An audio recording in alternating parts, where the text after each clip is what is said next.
Ukrainian President Volodymyr Zelenskyy urged Congress on Wednesday night to approve more aid for Ukraine, telling lawmakers that this battle cannot be frozen and postponed, and reminding them that temperatures are falling with the arrival of winter. Ukraine is alive and kicking, Zelenskyy said in English to applause. Russian tyranny has lost control over us, he added. Zelenskyy, who delivered his entire address in English, thanked Americans for support and vowed Ukraine will win because we are united. Ukraine, America, and the entire free world. Standing here today, I recall the words of the President Franklin Delano Roosevelt: the American people in their righteous might will win through absolute victory. Zelenskyy said, the Ukrainian people will win too. Absolutely. He noted that many in Ukraine will celebrate Christmas by candle not because it's romantic but because Russians have destroyed the power, he said. Millions will have neither heating nor running water, he said.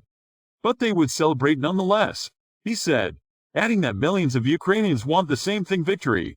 At the end of the speech, he presented a Ukrainian flag signed by Ukrainians to House Speaker Nancy Pelosi and Vice President Kamala Harris.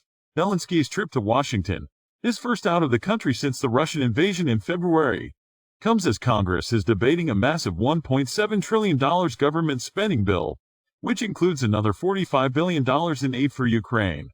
Ahead of the speech, Senate Majority Leader Chuck Schumer urged the passage of the bill, which must pass both houses of Congress and be signed by President Joe Biden by Friday, and said Zelenskyy made clear that without this aid package, the Ukrainians will be in trouble and could even lose the war.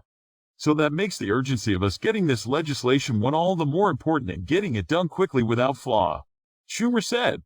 Number of Republicans who oppose more aid attended Zelenskyy's address. Reps Lauren Boebert and Matt Gaetz stood but did not applaud for the Ukrainian leader. In front of Congress, Zelenskyy called for Ukrainian courage and American resolve that will guarantee the future of our common freedom. Ahead of the speech, Zelenskyy met with President Joe Biden at the White House.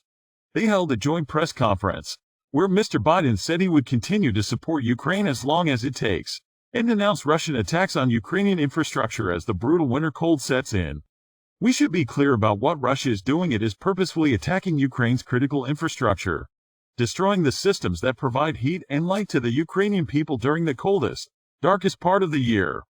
Russia is using winter as a weapon, Mr. Biden said, standing next to Zelenskyy in the White House East Room. It's important for the American people and for the world to hear directly from you, Mr. President, about Ukraine's fight and the need to continue to stand together through 2023.